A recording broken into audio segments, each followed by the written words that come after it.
Gene Principe of Rogers Sportsnet is in Humboldt covering the season opener tonight. Gene, no training camp, nothing in life can really prepare you for a situation like these kids are going to experience in just a few hours. What is the vibe in and around Humboldt right now?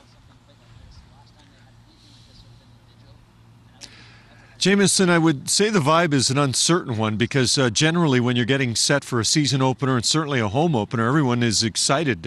Everyone starts the season, doesn't matter what team you play on, what league you're in, thinking about being victorious and thinking about having a great season.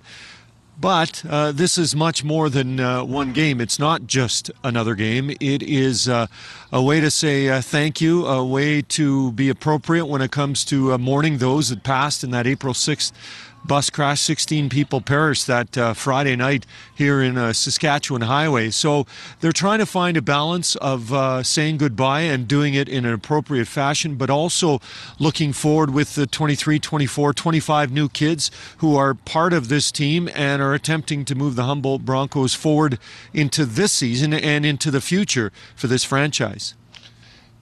Gene, I mean, really, this accident has no parallel in sport that I can recall, and this tiny little town of Humboldt in Western Canada has had to endure what few would ever.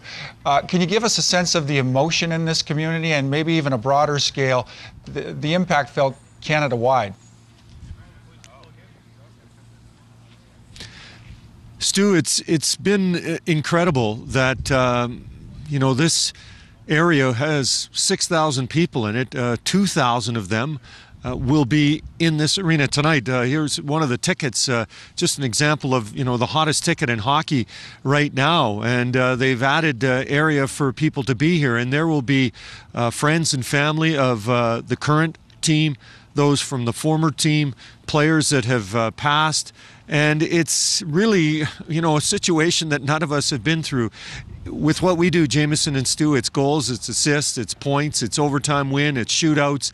It's not this. And so everyone is really uncertain how it's best to react. One thing that the Broncos decided to do is there will be a short pregame ceremony, but really that will be to introduce the new team, and then it is post-game where they will have the ceremony to honor those that were killed on April 6th. So it was decided that it would just be simply too difficult to have that kind of an emotional ceremony and then send these kids out onto the ice. So instead they'll be able to play as well as they might be able to handle this. Then they'll be able to kind of let themselves loose and let their emotions flow in the post game when they look back at what happened on that Friday night. Gene, did you have a chance to catch up with any of the players from Nipawin and how they're kind of approaching this situation? Because they're certainly thrust into a very difficult spot as well, being the opposition in a game of this magnitude. Yeah, Jamison, just a quick reminder for all your viewers, when that bus crash happened, Humboldt was headed to Nipawin to take on the Hawks as part of their playoff series. They were trailing that series 3-1 when the crash occurred, and now it is Nipawin that is the team that they start their regular season with.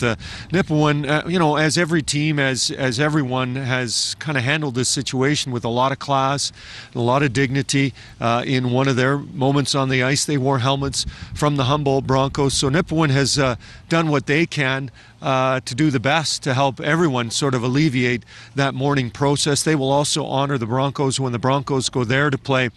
Everyone's come together. I mean, it's small town Saskatchewan. Humboldt is about an hour outside of Saskatoon, but this is a story that resonates all across this province, all across Canada, all across North America, and for that matter, through parts of the rest of the world as well.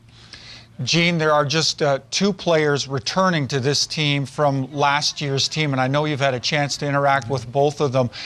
Give us a sense of where Derek and Braden are at as they, they really stand at the threshold of an incredible, what I have to believe is just an incredible moment.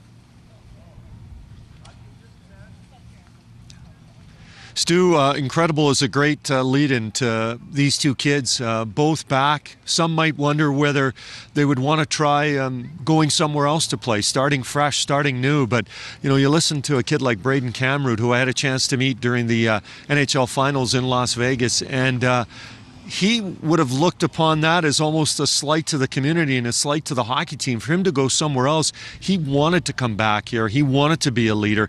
He felt like the community supported him during that difficult time, and now it's his opportunity and this team's opportunity to return the favor. And as well, you've got some other young kids from all across Western Canada that have decided that, you know, they had other options. They could have played somewhere else, but wanted to come here. They wanted to be part of the rebuild. And I don't necessarily mean the rebuild of the team.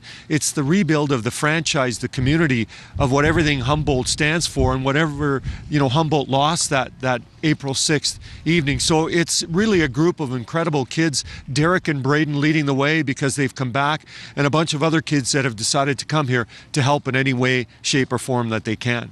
All right, Sportsnet's Gene Principe with our coverage from Humboldt as the Broncos get set for their season opener and their first game since the bus crash last April. Gene, thank you very much.